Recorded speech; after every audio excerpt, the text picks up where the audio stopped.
this proposal, we were one of many companies that put conceptual designs on the table. It took a lot of work as it was without getting into that kind of detail, not knowing that we would ever be selected by the commission to do the project. But after selection, you get into more design work and more detail work.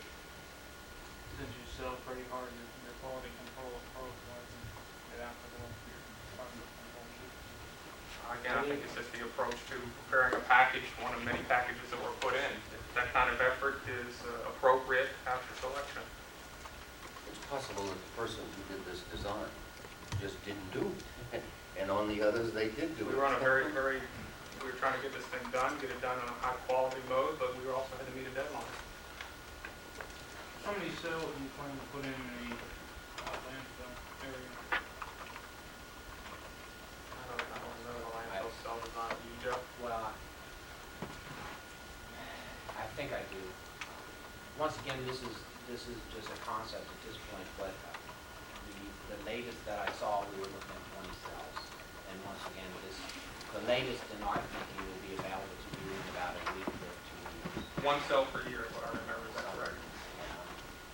We show the location of the cells more with respect to will it fit on a given facility location or parcel versus how will we operate it. It's more, can we fit it where we need it to fit. All right. Doing a good 5-minute break. Thank you. 600 pounds, occupies approximately 7.5 cubic feet. You've got enough volume in that cell to occupy waste for 11 years. Why do you need 20 cells? Well, I don't have the math, and again, we don't have Tom McCord with us who did the designs for those cells. I can't answer that question. You went back to me? Yes, absolutely, we'd be glad to. We're not building 20 cells, we're building 1 cell at a time. Okay, we have shown that there's room for 20 cells. And the facility drawing that you'll see next week will show 20 cells to show that there's room, but we're only going to build 1 cell at a time. So we will build cells as we need them to dispose of the residual from the facility.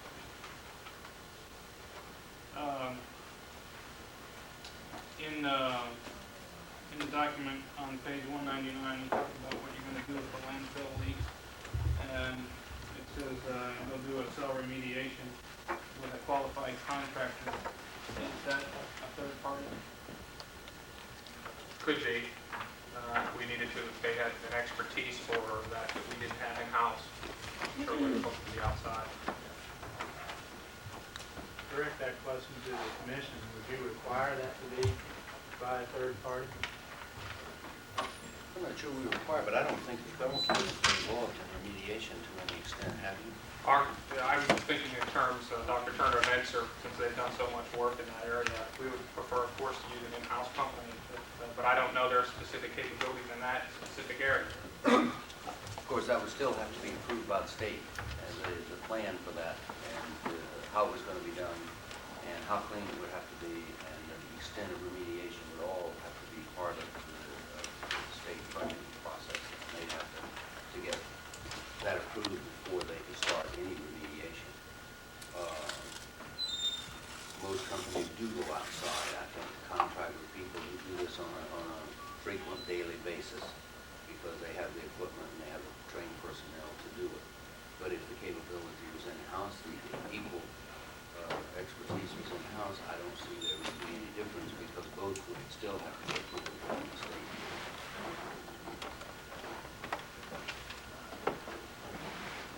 Why did you choose to take liberties with the landfill design such that you could accommodate 24,500 tons per year? There was a question about exactly how much residual will come from the facility. We still have to resolve with the state and the commission. So that item is still open. I That's think 10,000 tons per year. Was what was specified, and we're concerned because 10,000 tons of soils, for example, tends to generate about 10,000 tons of ash. So depending upon the mixture of ash and soil and other materials, we're going to have to look at that. Right. Why is the incinerator designed in excess of 50,000 tons per year? It's designed designed to handle 50,000 tons per year, given normal shutdowns and outages. That's the way he designed it. Your design book says 51,500. And where does it say that at? It includes still boxes. Steel bottoms? Okay. Steel bottoms that would be steel bottoms coming from the solvent recovery system, which we also have to manage So why is it designed greater than 50,000 tons per year? to handle the steel bottoms, which the state has asked us to do, which is 15,000 tons of recovery, solvent recovery. The facility that hasn't been specified in the agreement has to treat 40,000 tons of hazardous waste, has to treat 10,000 tons of soil in the thermal unit per year. That's 50,000 tons.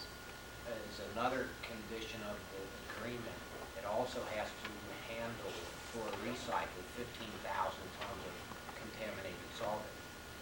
To do that on the facility, to recycle 15,000 tons would generate some amount of waste, and that waste has to be treated on site as well.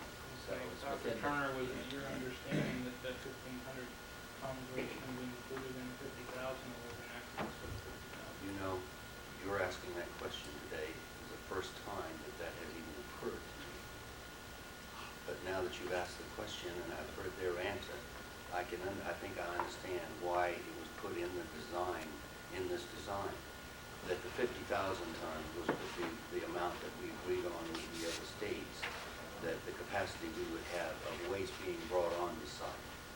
But the 1,000 tons is waste generated on the site. It is the material from the still bottoms and the solvent. And we certainly would not want to ship that off-site, because if we do, we have to send it to another hazardous waste Wasn't facility. it brought in with the original 50,000? It was brought in with the original. Matters need to be created, not destroyed. Brought in with the 15,000 tons of It's solvent. brought in with 15,000 tons of solvent, and therefore about 1,000, some of that is left over at still bottoms, and that then goes to the incinerator. So it was not new waste coming onto the site. It was actually generated on the site from the distillation of the solvents. I hadn't even thought of that, Mark. Still, Were the metal containers included in that 50,000 tons too? Yes. Yeah, it has to be, because that's part of the waste stream that comes on site. I don't understand, you bring 50,000 tons in, you can get 51,000 tons of it. Matters need to be created, not destroyed. Well, we're bringing 50,000 tons Yeah, in that's what you for bring in and run it through the mill. for incineration. In addition to that 50,000 tons for incineration, we will bring in 15,000 tons for solvent recovery. So what's actually driving through the gate will be 65,000 tons 65,000 On the way in. tons comes in trucks through the gate, on the way in. inspected each time they come through for what they are. Correct. Inspections. And then, Maybe another explanation for this would be, when the ash comes out of the incinerator, you burn the 50,000 tons, and actually 50,000 tons. The ash is what's left over, the residual. The sludge bottoms are the leftover from the 15,000 tons of solvent recycled. And what do you do with that now? Do you try to solidify that and put it in the landfill, or because it has a high BTU value, you put it back in the incinerator and you burn it? that will go to Cobb's We Allen. understood that. What we didn't understand was why that wasn't included in the 50,000. I never even thought of it, if you want to know the honest truth. We did. You obviously done your homework well. Well, Turner, I know you've answered this question before, but I'm going to shoot it at ThermalKEM. Sure. Your company's in business for making money. You get to the end of your 50,000 tons per year, and you've got 2,000 tons of landfill. And say we're through 10 months of the year, and you've got 2 months to go. What's your course of action? Our job is what the state has asked us to do, and that's what we intend to do. Were you saying, Mark, that we're going to fill it up with something outside of this facility into the landfill? We're not going to do that. There's a provision not to do that. We have an agreement not to do that. The landfill is going to handle residuals from this process, the process that exists at the site, wherever it is. Does that mean you're not going to take in any waste with North Carolina's permission from any foreign countries like Japan, Korea, Hong Kong, Canada, or Mexico? Well, I think that's the state's Or decision. Virginia. Are you saying if the state decides to do it?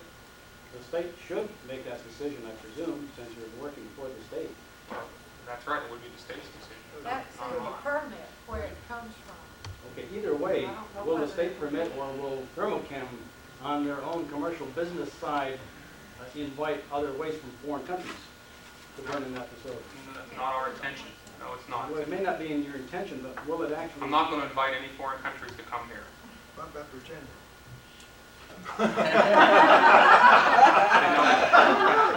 No. Well, you work for Germany. You got it closer to Virginia than you have it in Charlotte. You got it closer to Richmond than you have to Charlotte.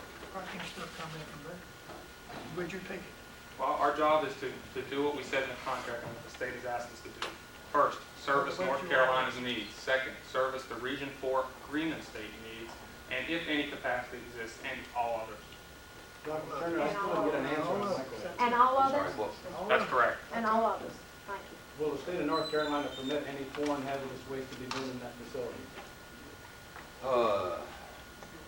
I don't know the answer to that, because there's now some federal, I think there is federal law that There is- prohibits that. if I'm there not is some mistaken. federal- At least it's pending. When we say foreign, I think we're including outside the region 4 We're states. including Oh. Virginia, Virginia, New Jersey, uh, Pennsylvania. I'm including European countries and southeastern countries as I well. thought you were. I Frankly, understand. I don't think there's a federal law that is on the books yet, but it has been considered about both shipping, exporting hazardous waste and importing hazardous waste. If the federal government were to allow it to be imported, Then would North Carolina do it? I'm not sure they could under the Constitution, whether the state could restrict it as commerce. I don't know that. I just don't know whether the state could or would do that. The answer is yes. Well, according to. Well, maybe not. Maybe no, but I'm not sure. According to what is written in the Senate bill that created this, we do not have that authority. The commission does not have. What if Thermal No, comes they- to you they and didn't- says they didn't business think is we bad and we need to burn more waste? Will North Carolina permit that? More waste? If Then what's in- ThermalKEM says business is bad, we're losing money, and we need more waste to make up the losses.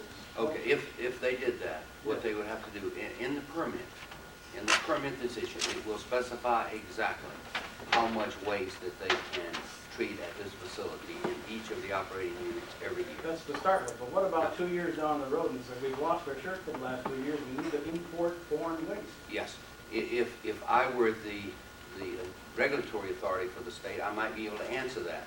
If ThermalKEM went back to the state permitting authorities and asked for a modification or an alteration in their permit to allow them to treat more waste, I cannot speak for the state and say, no, they would refuse that request. I don't know whether they would or not. Okay, so then it is possible. But it would involve a public hearing. We have to go through this process. It would again. have to be, have to go through the same process as they're going through now for a permit, so that there would be plenty of opportunity for opposition to that. Frankly, with the opposition, I don't believe that the state would ever approve that, but I can't be sure of that, But it's because I still can't possible, speak. is my point. With It is thermal possible, drilling suit. permit alterations are made and modifications are made, certainly. And Virginia, we can just bring it in from Virginia. I'm just interested in Virginia, New Jersey, buy it. Germany or Japan, you can bring it in from Virginia. Yes. Well, we don't, and then you condemn the land. North Carolina, for those people to make money out of the compact states. How can you do that? What we have always said, and what the agreement was that first, they have to take the waste from North Carolina. And after that, waste from the states that are in the agreement. Yes, sir. And if there is any capacity left over, and the reason for setting the 50,000 tons, the 15,000 tons and the 10,000 tons was based on the need in just North Carolina and the agreement states. We don't anticipate there will be any It's not capacity just left over. anticipation, it's just what happened. These rub sharks want 50,000. Go to Virginia or this home in New Jersey and bring stuff in and make profit on it, on land that the state of North Carolina has condemned to put a facility. Yes, sir. The same thing that North Carolina has been doing for many, many years to South Carolina and Alabama, the exact same thing. I'm not worried about North Carolina, South Carolina, I'm worried about this state. Just to follow up on this, I think the answers that you gave, not that I heard, but that is the real answer. The answer is yes. because you can transfer, the transfer stations can take waste from any place. So as long as it's not against federal law to bring it, you could bring it from West Germany, from Japan, or any place else, and if you come into a transfer station into Tennessee, you come here. You're absolutely correct. If there's no federal law or state law restricting it. That would be articles of commerce, and I can't control that. Be money and ThermalKEM's. I'm saying there's no way of controlling that, so you'll just take it from any place. I can't control the federal government. I'm not even talking about that. It's as long as the compact state has a transfer station that's taking it from 23 other states. You'll take it You'll to any take it. place you can get. The thing is, we're making an assumption here, I think we are, we're making an assumption that there'll be overcapacity. So that there will be, we can bring waste from other places to run through this facility. I could make the very same assumption based on the numbers that were generated by the agreement states. I can make the same assumption, there's never going to be any excess capacity.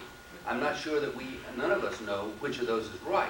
Can I say I would guess there is not going to be excess Can I capacity. cite an example for that question, sir? Surely. The Ensco incinerator in El Dorado, Arkansas, consumes from the city of El Dorado 0.6%, from the state of Arkansas 1.4%, and from all other states and foreign countries, those that I listed, 98%. So the precedent has been set by another state. But not under the capacity assurance agreement such as we have now. That didn't happen under that type Whether of it's agreement. under that or not is another point, but it has happened, and that's the basis of the question. And we need to have some assurance that that's not going to happen here. Well, I can tell you that, for example, at Rock Hill, we don't take anything from foreign countries. We've not, to our knowledge. You'll ever take taken it anything from other states. We've taken them, it's free commerce. All right, that's. We have to do business, just like anyone does business. That's all we're So gonna the do. We give Precedent priority in has been South set. Carolina to all South Carolina generally. That's what you'll do there. Commercial facilities do take waste from many, many places. Profit margin in the stock market ratings are great. Let me ask one question, and I'll let Mark get back to this excellent line of questioning over here. He's done a lot of research. One question I asked at the hearing, and I didn't quite hear the answer, and I don't know whether I'd asked Dr. Turner, I'd asked you gentlemen from ThermalKEM, are you going to haul any waste in by rail? The site does have access to rail. You have no plans to be able to spur off that rail line and haul this in on No, we box don't. cars or anything like No, we that? don't. You don't have any future intentions to do that? Joe? We're not sure about the rail right now. We're aware of the fact that there's a rail there. You're saying it's a very good possibility you might. I said we're not sure about the rail. I didn't say that there's a very good possibility. I said we're not sure. And I can say, speaking from the plans, I haven't seen it in any of the plans. Okay, now, what we like about the rail, I'll tell you, is the raw materials.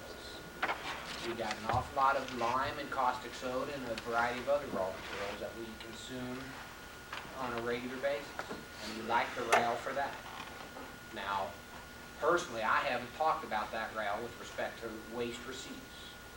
And to the best of my knowledge, no one in our company has. So there's no such thing as a good possibility, but we do like the fact that there's rail access. Let me follow up with a question, just another question. Do you anticipate from a market standpoint that it would be financially advantageous to ship or to ask if your vendors ship in their waste by rail? Do you see that it might be profitable into the business? Let me answer that. I don't Because personally I don't know of anybody who's doing it, to tell you the truth. I don't know of